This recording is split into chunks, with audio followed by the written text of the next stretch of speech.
आज की कहानी कर्म ही पूजा है। यह वाक्य कई ज़रूरी जगहों पर लिखा होता है।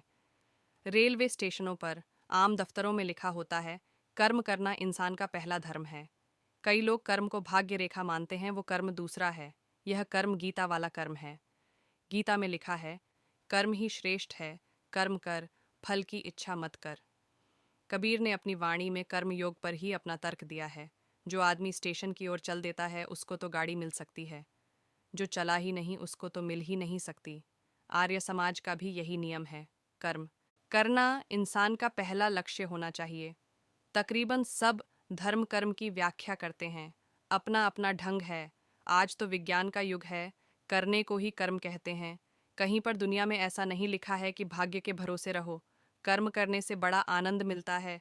दिशा सही हो तो और भी आनंद आता है। कर्म करने का तरीका भी होता है।